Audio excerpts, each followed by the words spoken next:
नमस्कार दोस्तों। Trademark opposition हम क्यों फाइल करते हैं, कौन फाइल करता है, कब फाइल करनी चाहिए, कैसे फाइल करनी चाहिए और इसका आउटकम क्या निकलेगा।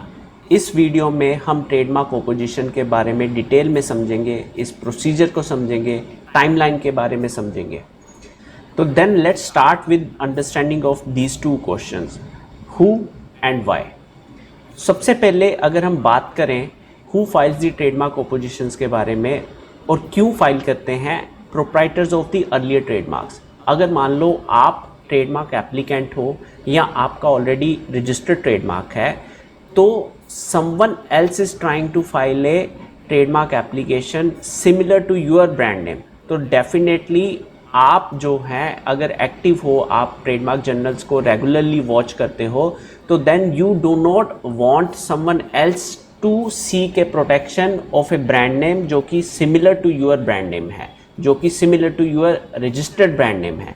तो definitely you become a trademark applicant, you become a earlier proprietor, ठीक है। और यू विल इंश्योर कि अगर किसी व्यक्ति ने ट्रेडमार्क एप्लीकेशन फाइल करी है और वो एडवर्टाइजमेंट की स्टेज पे आ चुका है, तो देन यू विल इंश्योर कि जो आप टाइमलाइन है 4 महीने के अंदर अंदर की, उसके अंडर आप ट्रेडमार्क ओपोजिशन फाइल कर दोगे।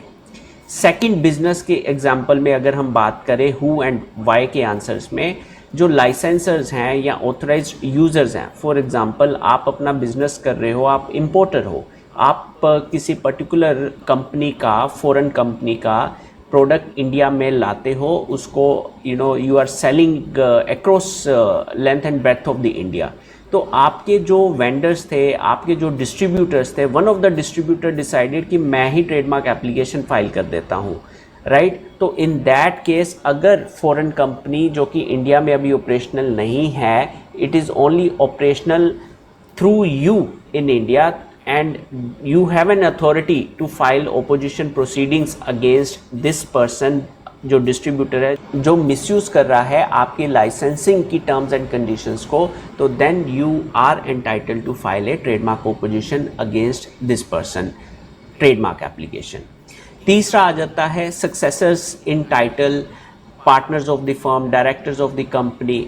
मैनी टाइम्स क्या होता है कि अगर मान लो आपने पार्टनरशिप फर्म रन कर रहे हो, one of the partner left the business और अपना बिजनेस शुरू करना कर देता है, तो we have experience that the person, the partner जिसने कंपनी को छोड़ दिया है, जिसने अपनी पार्टनरशिप फर्म को छोड़ दिया, वो try to seek a protection through the trademark application.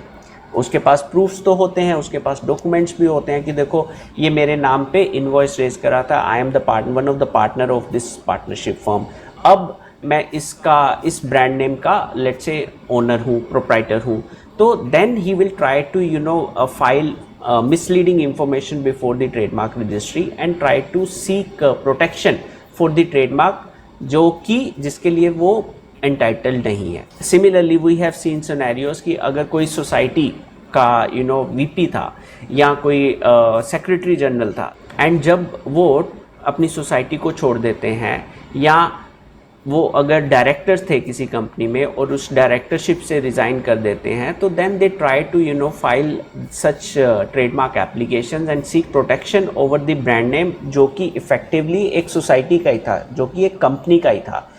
And that's where being a original proprietor of the trademark, जो कंपनी होगी, जो सोसाइटी होगी, या जो पार्टनरशिप है, या जो अदर पार्टनर्स हैं या अदर डायरेक्टर्स हैं, they try to file an trademark opposition against the trademark application, जो कि रिसेंटली एडवर्टाइजमेंट हुई है जिस एप्लीकेशन की, और उसको मिसयूज़ किया है जिसने भी अभी ट्रेडमार्क एप्लीकेशन फाइल करी है।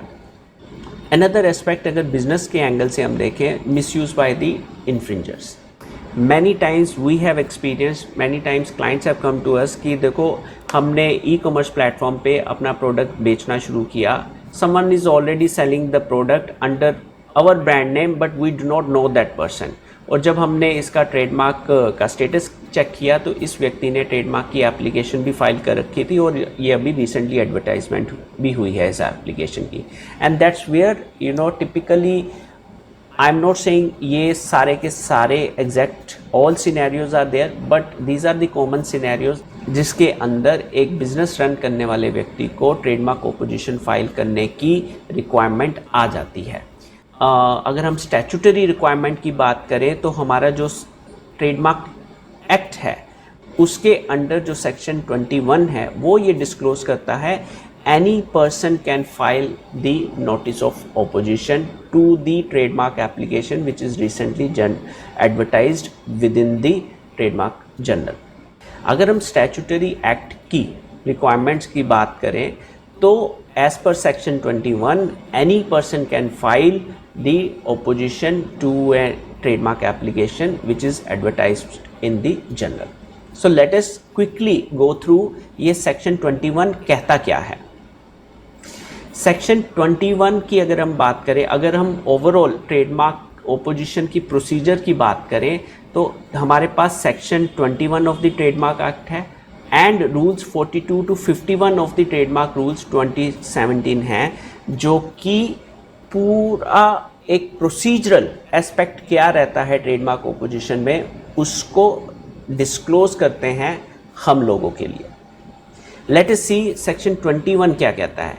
सेक्शन 21 का सबसेक्शन 1 एनी पर्सन, सबसे पहले जैसे कि जो हमने अंडरस्टैंड कर लिया, any person within 4 months from the date of advertisement और re advertisement also, okay, of an application for registration, give notice in writing in the prescribed manner and on payment of such fee as may be prescribed to the registrar of opposition to the registration.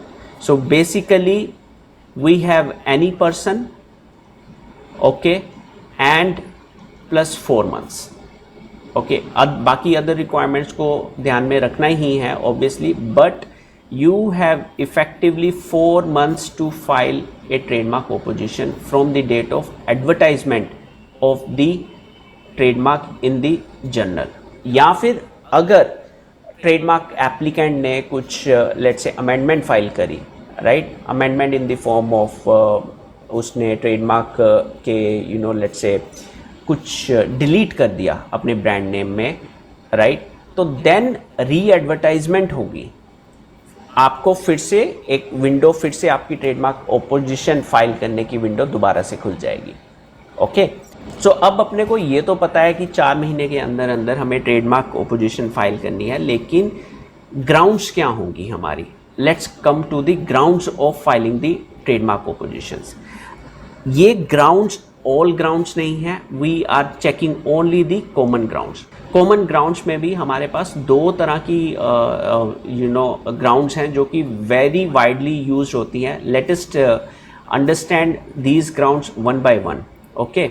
सबसे पहले हमारी है absolute grounds for the refusal of the registration as per the section 9 के अंदर, okay, various subsections are listed, जिसके अंदर clearly लिखा है अगर trademark applicant falls into any one of the category, then the learned registrar should not issue the trademark registration certificate to such person.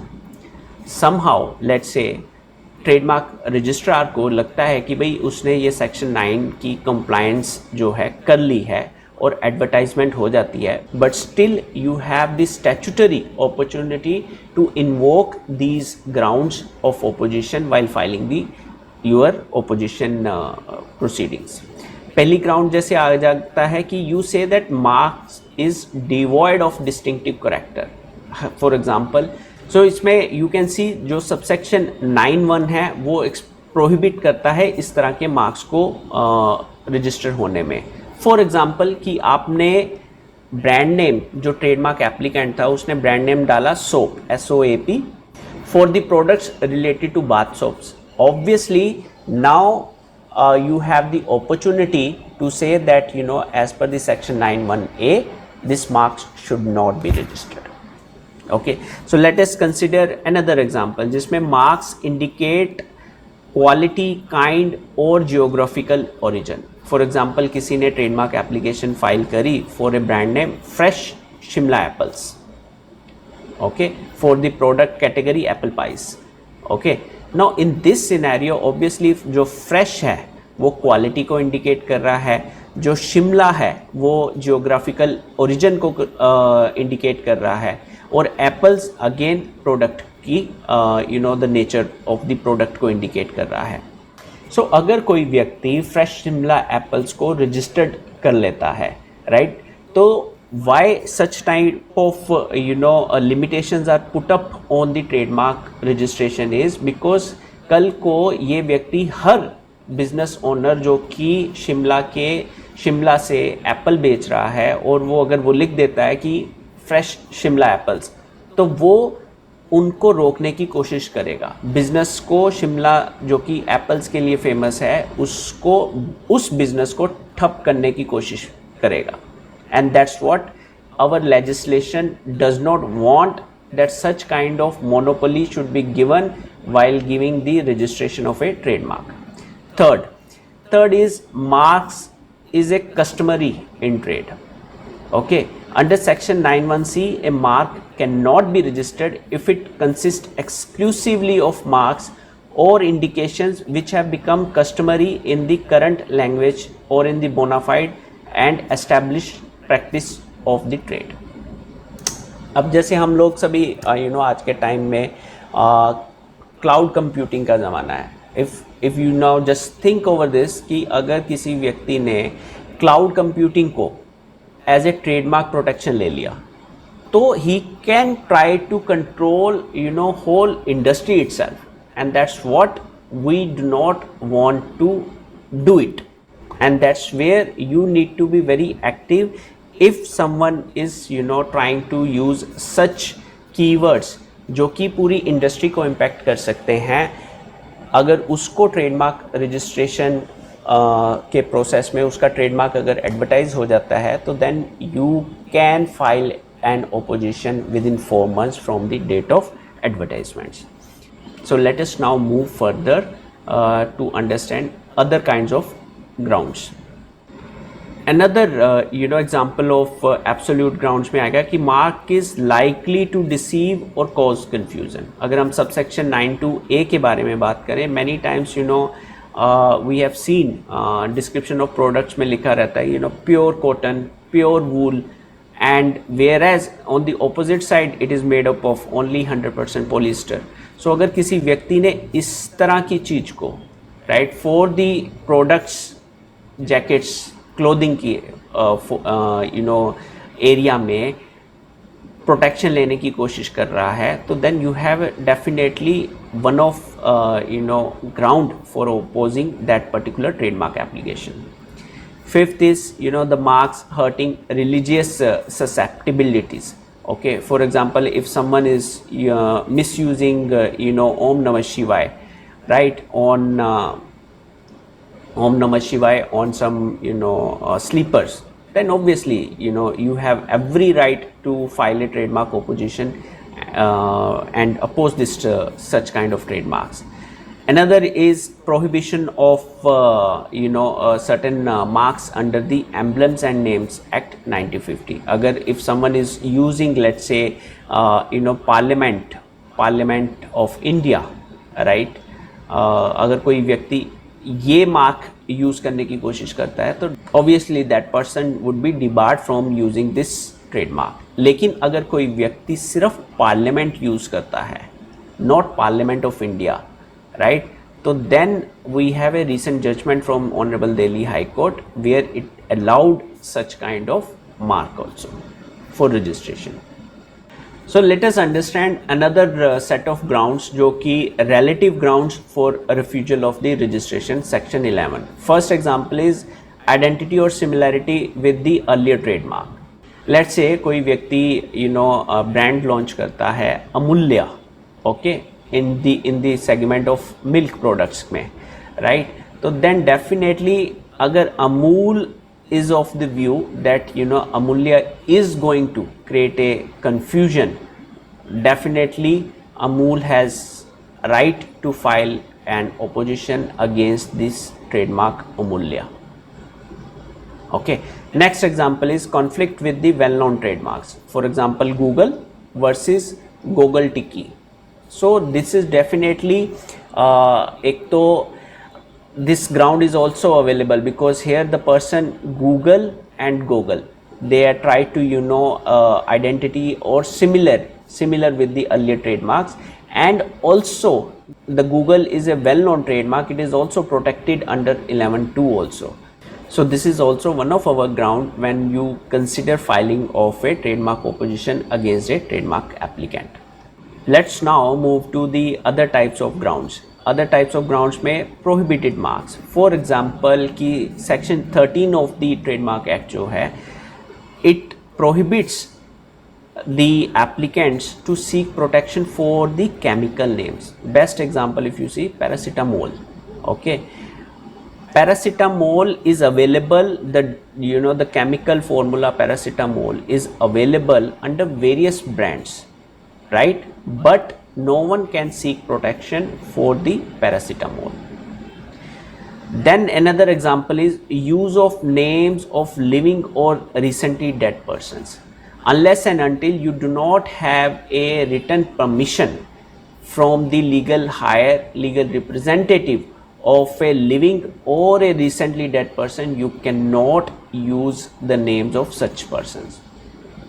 अब जैसे famous celebrities हैं, famous influencers हो गए, राइट, अगर आप उनका नाम यूज़ करने की कोशिश करोगे, ट्रेडमार्क फाइल करने की कोशिश करोगे, तो ऑब्वियसली द ऑब्जेक्शन भी आएगी.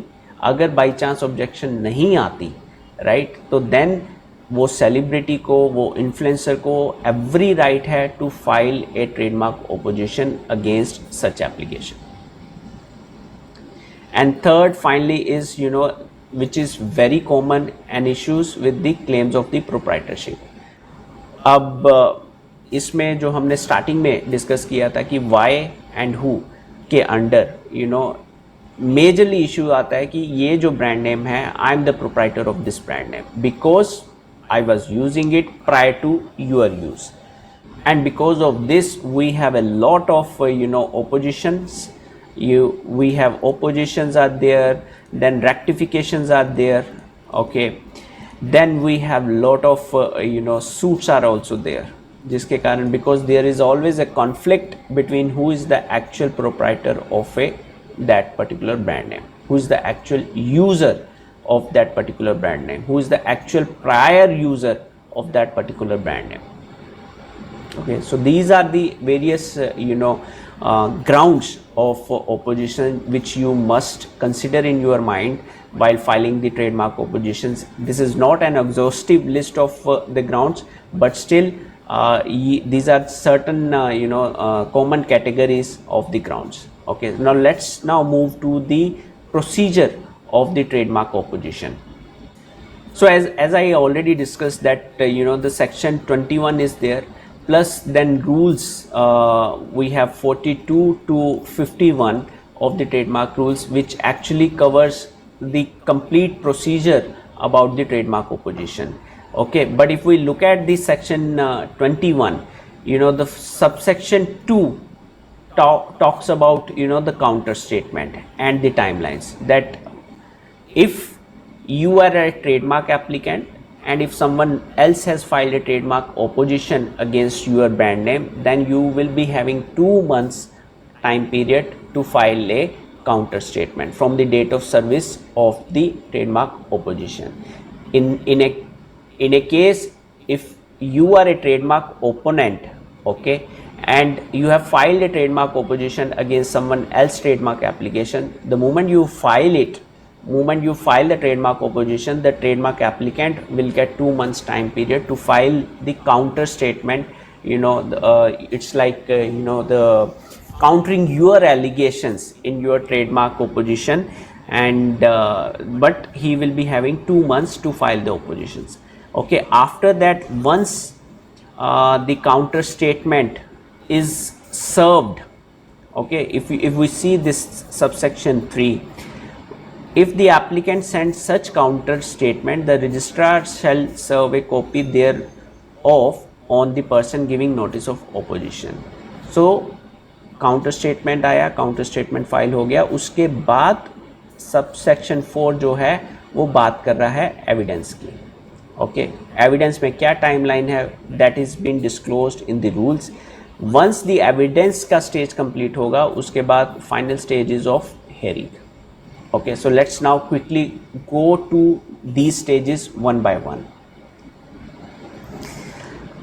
Stage 1, filing of the notice of opposition. As we have already understood that it is 4 months from the date of advertisement in the journal.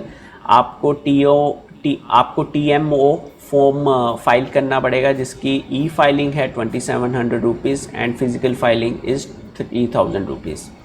So once a trademark opposition is filed, उसके बाद जो step आ जाएगा, service of the notice upon the applicant. The learned registrar will serve a copy of the notice of opposition on the applicant typically within 3 months of receiving it. This timeline is not, can be changed. Okay, it depends upon the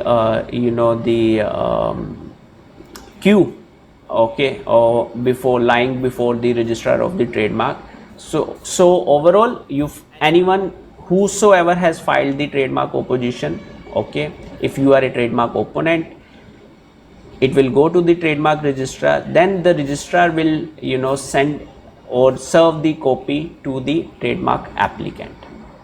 Okay, so once the trademark applicant has received the service of your trademark opposition, then उसका counter file करने का time period शुरू हो जाएगा जो कि 2 महीने मिलेंगे उसको।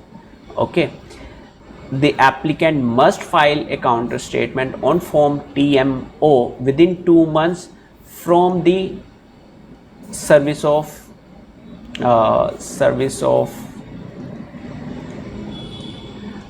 TMO, okay, opposition.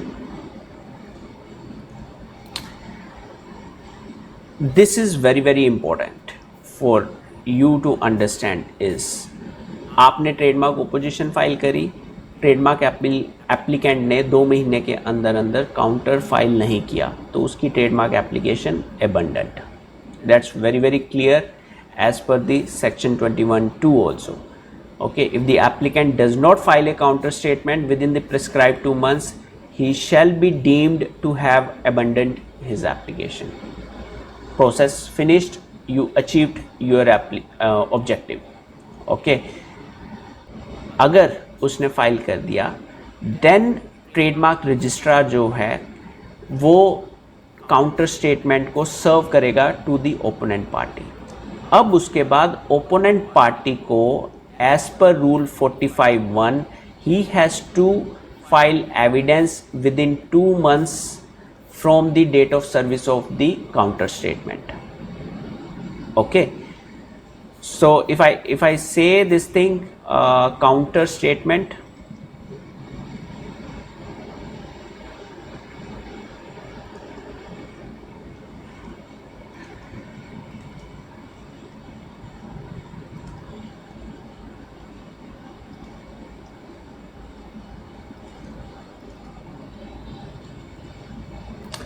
see, at the cost of repetition I am saying this, that within 2 months from the date of receipt of this counter statement, the evidence by the trademark opponent has to be filed. अगर उन्होंने नहीं file किया, right, और opposing party ने, और अगर opposing party ने ये सर्व नहीं किए टू द ट्रेडमार्क एप्लीकेंट को within 2 months, then the opposition is going to be abandoned. अब जब ट्रेडमार्क ओपोनेंट ने सर्व कर दिया अपना evidence, right, then trademark applicant के पास अब 2 महीने का टाइम है to file its evidence again within 2 months time period. यहाँ पे भी 2 months का टाइम पीरियड, यहाँ पे भी 2 months का टाइम पीरियड। थर्ड आ जाता है, वंस द एप्लीकेंट ने 2 महीने के अंदर अंदर अपना एविडेंस फाइल कर दिया और सर्व भी कर दिया to the opponent, right, then the opponent के पास 1 month का टाइम पीरियड है to file a reply affidavit. Okay, it may be a rejoinder type of thing, but this is an optional. These two are mandatory for the trademark opponent as well as the trademark applicant.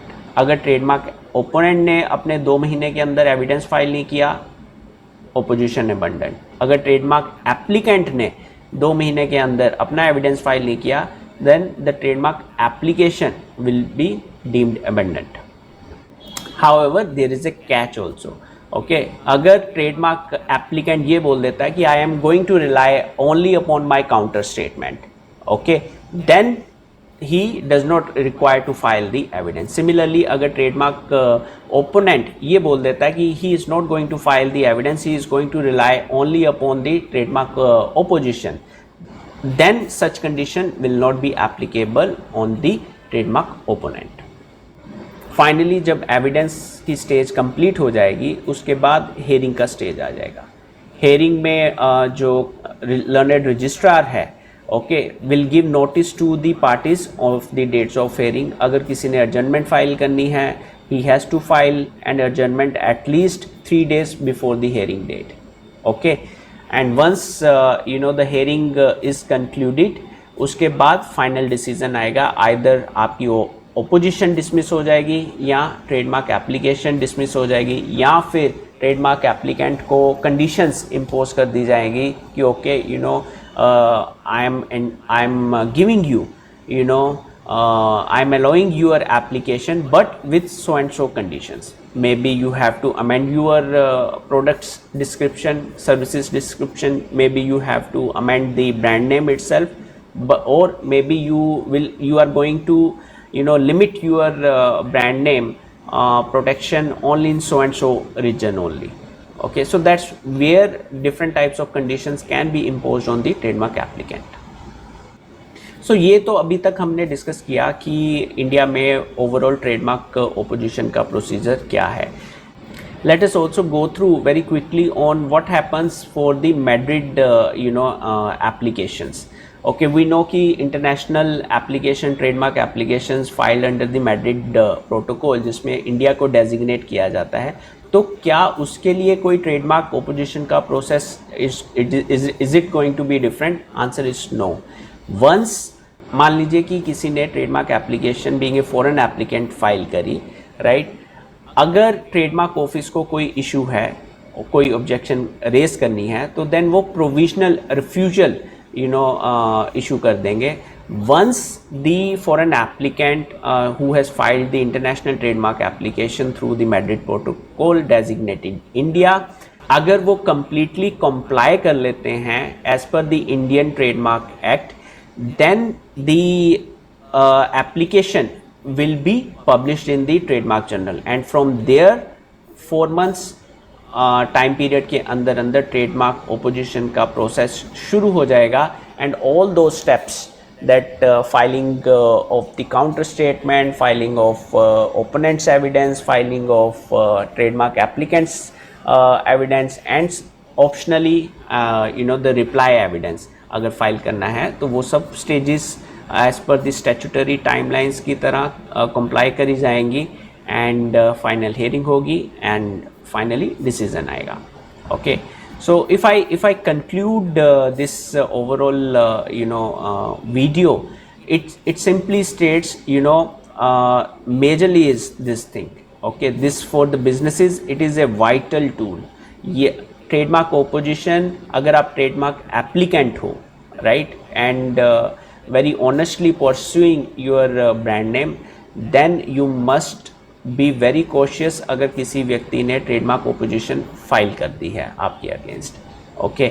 And अगर आप already registered proprietor हो, और you are doing a watch on the trademark journal also, okay, and you came to know that someone else is trying to register a mark which is similar or almost identical to your existing brand name, then you must file the trademark opposition, okay.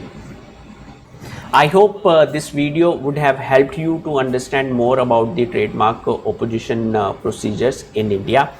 And if you have any questions, specific questions or comments in relation to the trademark opposition, feel free to reach to us through WhatsApp, through email, or you can put your questions or comments in the comment box also, And don't forget to like this video, share this video with your friends and stakeholders, and subscribe to this channel for various updates on the IPR law, consumer law, cyber crimes.